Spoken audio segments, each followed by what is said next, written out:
네, 오늘 성경 말씀을 보면은요, 예수님께서 이렇게 복음을 이제 전하시면서 사역을 시작하시는데요. 교회에서는 이걸 공생애라고 하거든요. 예수님이 이제 공적으로 세상에 드러나셔서 공생활을 시작하셨는데, 성경에 보면 이게 한 3년 정도셨던 것 같아요. 기간을 따져보면서 한 3년 정도 공생애를 시작하셨는데요.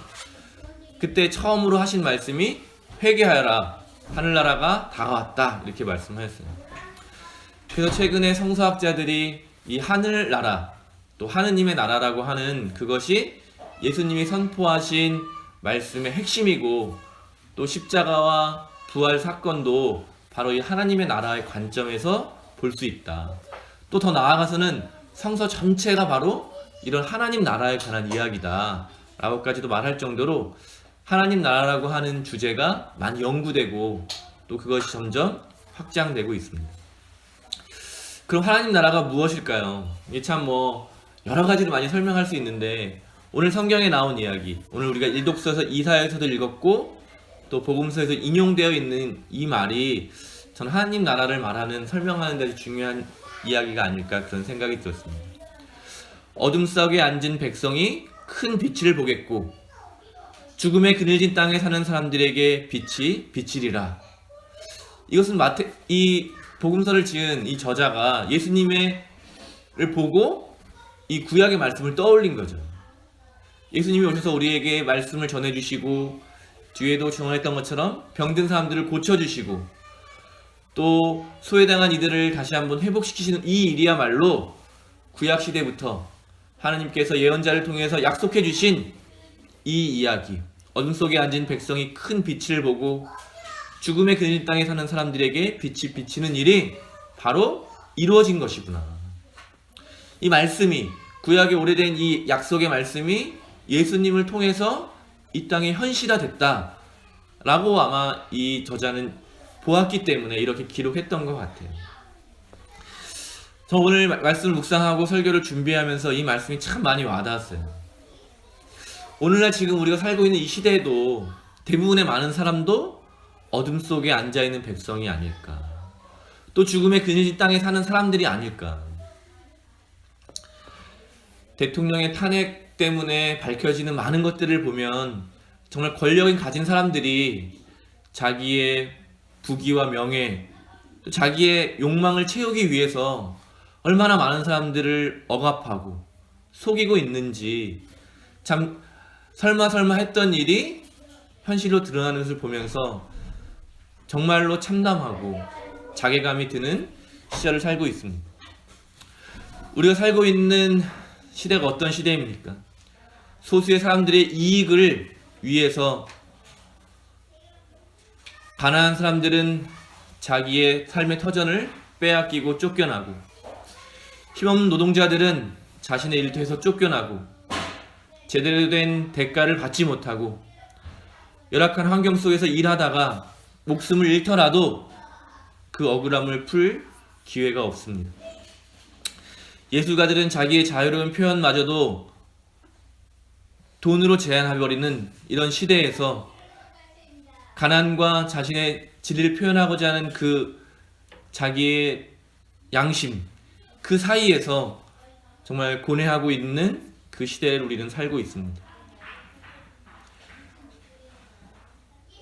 정말 아무런 죄도 없는 300명이 넘는 사람들이 세월호 참사를 통해 죽음을 당했는데, 정부는 자기의 책임이 없다고 하면서 책임을 가리게 급급하고, 겉으로는 사과하고 위로하는 척하지만 뒤로는 그것들을, 진실을 드러내는 사람들을 억압하고, 그 불의를 드러내는 예술가들을 탄압하는 정책을 했다는 것이 여러 가지 조사를 통해서 드러나고 있는 사실입니다. 이 시대야말로 구약의 예언자가 이야기한 백성들이 어둠 속에 살고 있는 시대이고, 죽음의 그늘진 땅에 수많은 사람들이 살고 있는 이 현실이 아닐까.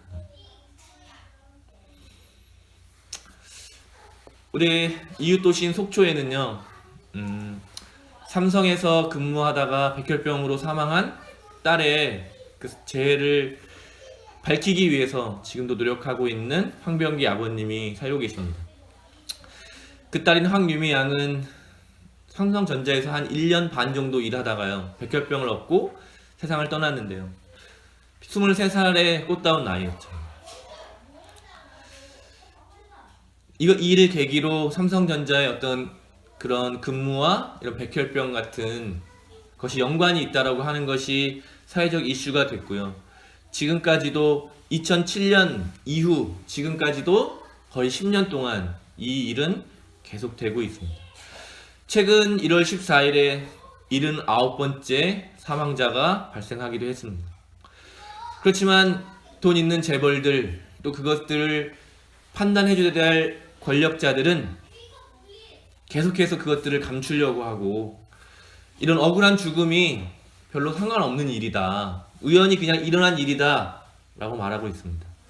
최근에 법원에서 황유미 양을 비롯한 몇 명의 노동자들이 분명한 산업재해라고 판결을 받았지만 계속해서 삼성이라든지 관리공단이라든지 이런 데는 계속 연관이 없다고 주장을 하고 있고, 제대로 된 사과와 위로 대신에 자신들의 이익을 지키기 위한 일을 끝없이 진행하고 있습니다. 거의 10년이 지나가고 있는 이 상황 속에서도 제대로 된 사과와 어떤 보상이 이루어지지 못하고 있는 것입니다. 예수님께서 선포하신 이 하나님 나라라고 하는 것은 바로 이처럼 힘없는 사람들이 억울한 일을 당하고 눈물을 흘리는 그곳에 찾아가셔서 그들을 위로하시고, 하나님이 바로 이런 억울한 사람들, 죽음의 그늘에 살아가고 있는 사람들, 억울하게 죽임을 당하는 사람들, 삶의 터전에서 밀려나가고 있는 그 사람들과 함께하고 계시다는 것을 예수님께서 선언하신 사건입니다. 그렇기 때문에 예수님께서는 하나님 나라가 어디 있냐라고 하는 제자들의 질문에 바로 너희 가운데 있다, 이렇게 말씀하셨습니다. 우리가 대림절에 함께 읽은 로안 윌리엄스 주교님의 책에서도 세례를 설명하면서 이렇게 이야기하고 있습니다. 예수를 중심으로 창조된 새 인간성은 늘 성공을 추구하고 사물을 지배하는 인간성이 아니라 혼돈의 심연 속에서 하느님께 손을 뻗어 잡아주시도록 내어 맡기는 인간성이라는 것입니다. 인간성이 극도로 위협당하는 자리, 인간성이 철저하게 파괴되고 상처 입고 공경에 처한 장소들 곁에서 그리스도인들을 만나리라고 기대해도 좋다는 뜻입니다. 그리스도인들을 만나려면 예수께 가까이 가면 되겠지만, 사실 그분은 고통과 혼란을 겪는 사람들 곁에서 모든 것을 비워 가난한 사람들과 어울리는 모습으로 만나게 됩니다. 세례가 예수께서 계신 자리로 인도하는 것이라면, 세례받는다는 것은 곧 자신의 운명을 망각한 인간이 처한 혼돈과 곤경의 자리로 나아가는 일이 됩니다. 예수님께서 오늘 사람들에게 회개해라, 하나님의 나라가 다가왔다, 이 말씀은 정말 무너질 것 같지 않은 강력한 불의의 시대가 하나님의 나라, 곧 하나님의 정의로 인해서 다시 새롭게 정화되고 변화되고, 억울한 자들이 다시 한번 복권되고 자신의 힘을 믿고 자신의 이익을 챙기기 위해서 사람들을 억울하게 하고 탄압하고 죽음으로 몰아가려고 했던 그 사람들은 다시 그들의 죗값을 받게 될 것이다 라는 선언인 것입니다.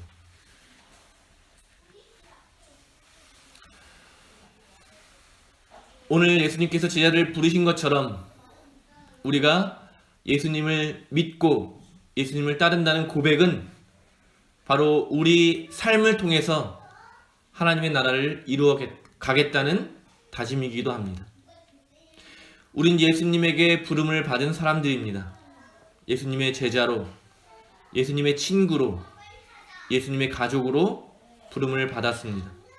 그래서 사도 바오로가 선언한 것처럼 우린 예수님을 머리로 각 사람은 그 지체가 되어서 이 땅에 하나님의 나라를 이루어가는 그런 사람들이 된 것입니다. 제가 서두에 말씀드린 것처럼 이런 불의한 세상에 정의롭게 살아간다는 일은 참 어려운 일입니다. 그저 자기 한 몸을 돌보고 그냥 평범하게 살아가기도 참 어려운데, 불의에 맞선다는 일은, 또 불의를 위해서 희생당한 사람들의 친구가 된다는 것은 참으로 큰 용기를 필요한지도 모르겠습니다.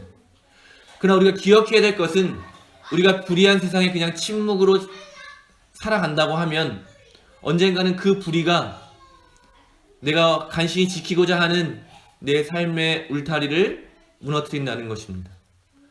내가 힘겹게 버텨내온 내 삶의 평화는 그 불의에 의해서 언제든지 깨어질 수밖에 없는 연약한 것이라는 사실을 기억해야 합니다.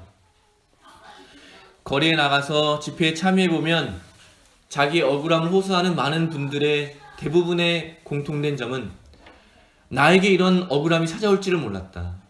내 자식이 억울하게 죽어가는데도 아무도 그것에 관심을 기울이지 않을지를 몰랐다.